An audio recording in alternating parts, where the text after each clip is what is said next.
Madam Sheikh, Rajnath साहब ने फिर ऑपरेशन संदूर का जिक्र किया। वुड पाकिस्तान भी नेक्स्ट, यानी पाकिस्तान अगला निशाना तो नहीं होगा।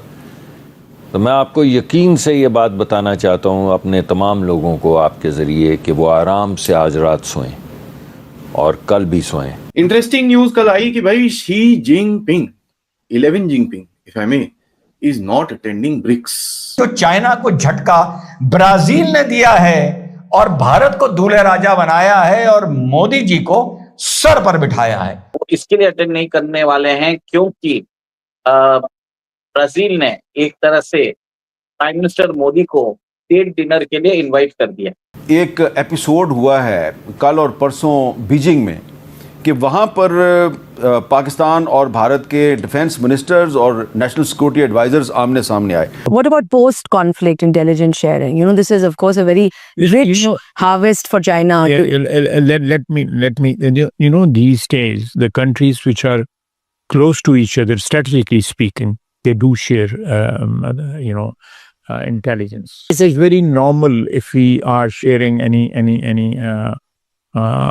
information which we have, which can threaten us or the Chinese, because Chinese also have problems with the India. India हमारे साथ ज्यादती कर रहा है, इनको समझाएं, we are not in the business of terrorism. हमने बंद कर दी है। उस प्रेसिडेंशियल डिनर में, उस राजकीय भोज में जो मुख्य अतिथि बनाए गए हैं, वो ब्राजील ने घोषणा की है कि वो माननीय भारत के प्रधानमंत्री माननीय नरेंद्र मोदी जी बनाए गए हैं। दोस्तों, पाकिस्तानियों को सुनकर हंसी आती है।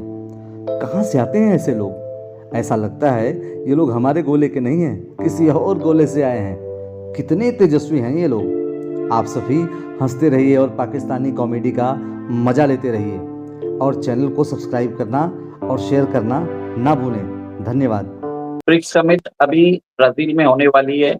इस साल जो प्रेसिडेंसी है वो ब्राजील की है और जुलाई 6 और 7 को होने वाली है।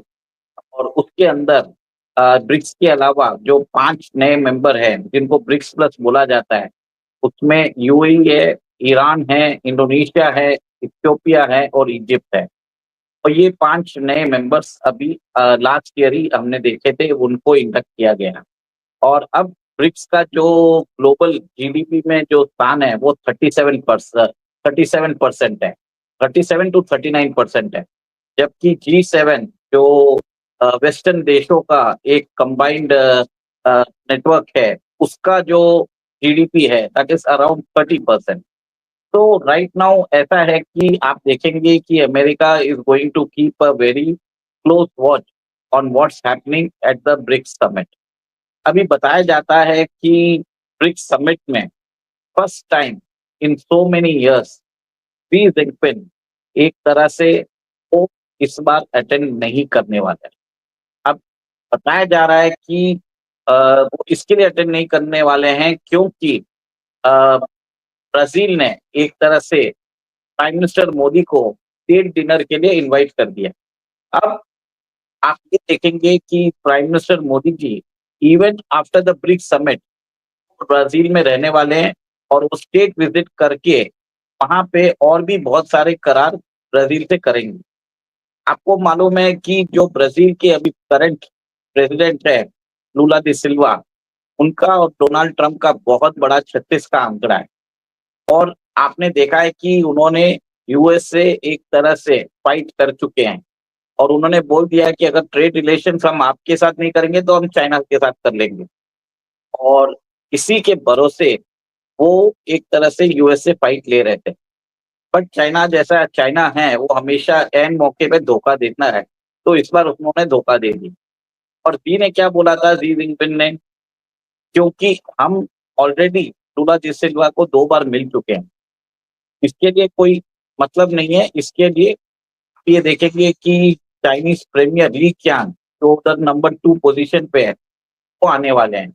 इवन आपने देखा होगा भारत के अंदर जो G20 समिट हुई थी उसमें भी ली क्यांग ही आए थे। तो कहीं ना कहीं जब जी जिनपिंग को अगर किसी मीट को महत्व नहीं देना रहता है तो वो अपने नंबर 2 को भेज देते हैं। और इस बार नहीं आने का रीजन एक ही है कि जी जिनपिंग को लग रहा है कि सारा सेंटर स्टेज मोदी जी को मिलेगा। इसके लिए वो नहीं चाहते कि ओवरशैडो हो जाए, तो उन्होंने सोचा कि इससे अच्छा है मीटिंग को स्किप कर देते हैं। अब आपको समझना पड़ेगा कि ये स्किप क्यों किया गया? क्या रियल रीजन ये है कि वो मोदी जी से ओवरशैडो हो गए, या ये न्यूज़ बनाई गई है? जैसे हमने पहले भी डिस्कस किया है, चाइना के अंदर बहुत बड़े प्रोजेक्ट्स चालू हो चुके हैं। इवन मार्क मोबियस ने भी बोला है कि शायद शी जिनपिंग के दिन बहुत कम हो गए हैं, और वहां पे एक तरह से शी जिनपिंग के जो आर्मी जनरल्स है उनको पर्च किया जा रहा है, उनको इम्पोर्टेंट पोजीशन से हटा रहे हैं। और यहाँ तक ऐसे हैं उनके जो क्लोज एड थे जैसे वांग यी है, वो एक तरह से उन्होंने अपने आप को अलग कर लिया है। चाइना के अंदर एक इंटेंस पावर स्ट्रगल हो रहा है, क्योंकि शी जिनपिंग आपको मालूम है सीसीपी के जनरल सेक्रेटरी है, प्रेसिडेंट ऑफ चाइना है, फिर चाइनीज मिलिट्री कमीशन के चेयरमैन भी है। ये तीनों पोजीशन एक ही आदमी को रहने से चाइना में बहुत बड़ा प्रॉब्लम चालू हो गए हैं। और इसके लिए जो डेप्यूटी चेयरमैन है चाइनीज मिलिट्री कमीशन के, वो एक तरह से एक ट्राई कर रहे हैं कि शी जिनपिंग ने जिनको भी अपॉइंट किया है उन सबको बाहर का रास्ता दिखाया जाए, ताकि फ्यूचर में अगर कोई पॉसिबल ट्रांजिशन होता है तो एक तरह से स्मूथ ट्रांजिशन हो। इसके लिए जो उनकी शक्ति है उनको हटाया जा रहा है। और देखिए ऐसा है कि पहले बताया जाता था कि शी जिनपिंग के साथ उनकी स्पाउस भी उनके साथ रहती थी, आजकल वो दिखाई नहीं देती है। और चाइना में स्ट्रॉन्ग रूमर्स है कि उनको एक तरह से नजरबंद भी कर रखा है, और बहुत सर्वेलेंस के अंदर उनको भेजा जा रहा है। तो ये भी एक न्यूज़ है। देखिए अब चाइना के अंदर बताया जाता है कि जो खबर होती है वो एक्चुअली प्लांटेड होती है, और जो रूमर्स होती है वो एक्चुअल खबर होती है। तो ये मैंने दोनों पर्सपेक्टिव दे दिया।